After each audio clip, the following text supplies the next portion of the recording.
This incident took place in San Mateo, California. Judo Johnny and a friend were on their way back from an event when they saw police had someone else pulled over on the roadside. They began filming the stop, but the officers quickly wrapped up and left. Johnny and his friend then returned to their hotel and hung out for about 25 minutes. When they eventually departed, those same officers were waiting in an unmarked car. As soon as Johnny pulled out, the officers recognized him, stopped him, and claimed the reason was a cracked windshield and allegedly rushing out of the parking lot.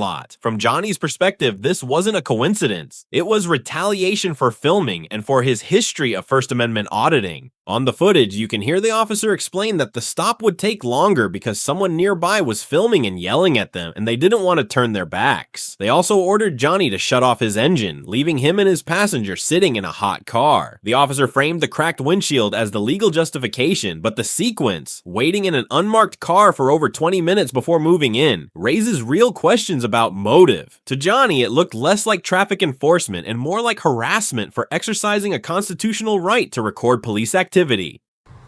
Hi, we have cameras too, if that's what you're filming.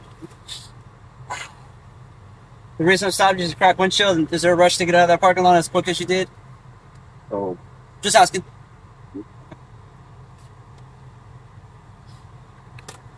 Oh, your insurance is in your... Thank you. Are you Erica? Okay. Alright, were you guys in a rush too? I don't ask questions. Okay. Alright, Johnny, hang tight. Shut the car, please. Hey, Johnny. Yeah. How you doing? Remember me? You did the First Amendment on us, and I met you in the front lobby? With San Mateo? Yeah. Okay. So, we're going to be delayed a minute, because I don't know if this is a friend of yours or not, but he's filming, and he's kind of causing a little bit of a yelling at us. So, we're waiting for another unit to come, so we're going to be delayed here for a minute on issuing a citation for the windshield. Okay? So, that's why I'm going to just explain to you why we're Well, gonna be here.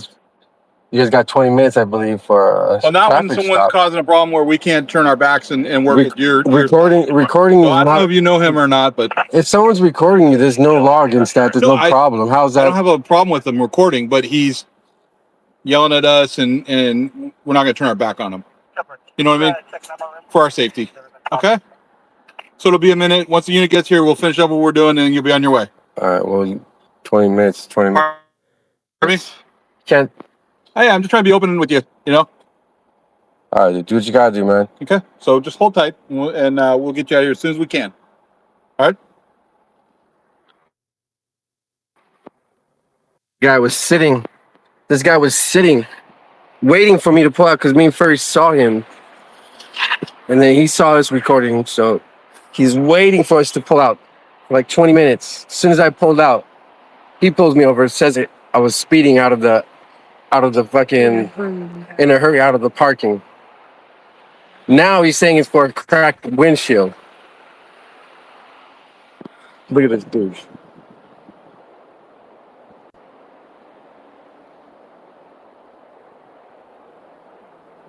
Notice how he said my name? But this car is, you know, he knows who I am. You know what we do.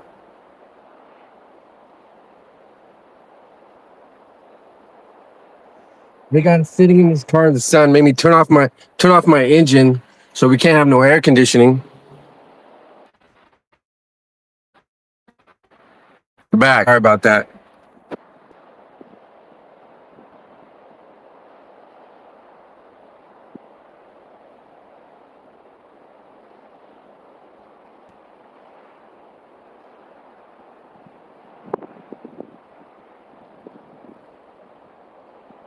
Says he's going to detain us for longer than 20 minutes for a cracked windshield. Under California Vehicle Code Section 26,710, it's unlawful to operate a vehicle with a windshield in a condition that impairs the driver's vision. Officers can stop a driver and issue a citation or a fix-it ticket for this equipment violation. So yes, at face value, police do have a lawful reason to stop a vehicle with a cracked windshield. But what's important here is not just whether a violation existed, it's whether the stop was used as a pretext. The U.S. Supreme Court has held in Warren versus United United States that pretextual stops are generally permitted if there is an objective violation. Still, when retaliation for protected speech is at play, the analysis changes significantly. Filming police in public is a constitutionally protected activity. California Penal Code Section 148 specifically states that photographing or recording an officer in a public place does not constitute obstruction. Courts have repeatedly affirmed that retaliation against citizens for recording public officials can give rise to civil rights claims. If the officers stopped Johnny not because of the windshield, but because they recognized him as someone who films cops, that crosses into retaliation territory. The government cannot punish or deter protected speech by using its law enforcement powers against an individual. Another key problem here is the length of detention. Johnny says he was held for over 20 minutes before another unit arrived to finish the citation. Supreme Court precedent in Rodriguez versus United States makes clear a traffic stop must be limited to the time needed to address the traffic violation. Prolonging the stop without independent reasonable suspicion of another crime violates the Fourth Amendment. If all that was at issue was a cracked windshield, holding Johnny that long, especially framed around concerns about someone recording, could be seen as unconstitutional prolonging of the stop.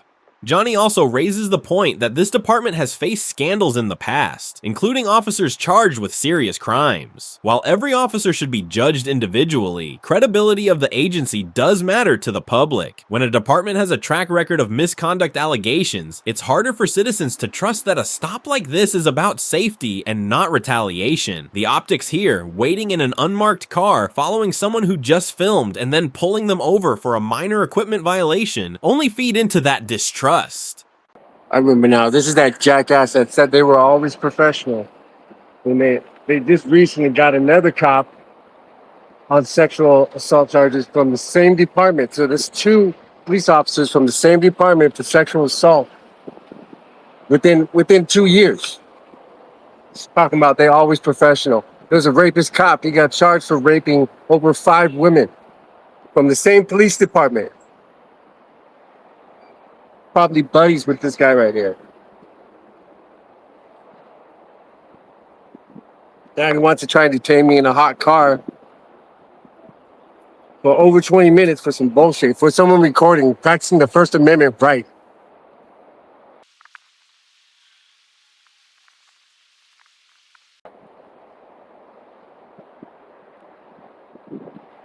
Okay, put your phone down or put it somewhere else where you can still record. I apologize for the delay. Obviously, I'm sure you're very sorry about that. Okay. Can I get my citation? Sure. Take your stuff.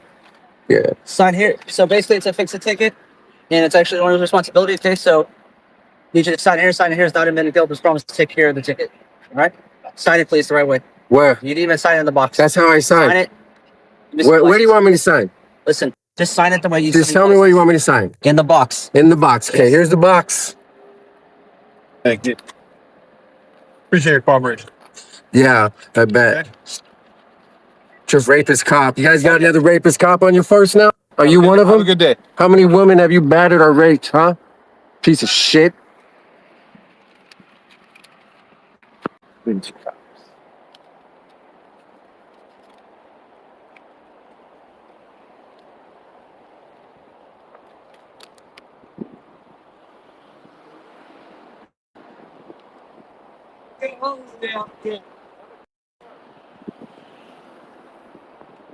So where does this all leave us? On paper, the cracked windshield gave officers a lawful hook for a stop, but the bigger question is whether this was really about vehicle safety or about silencing someone who exercises their right to film. If it's the latter, that's retaliation, and retaliation against constitutionally protected activity is unlawful. What do you think? Was this just routine traffic enforcement, or does the timing and conduct suggest it was a payback stop? Let me know your thoughts in the comments. And if you've experienced something similar, share your story so others can learn how these situations unfold.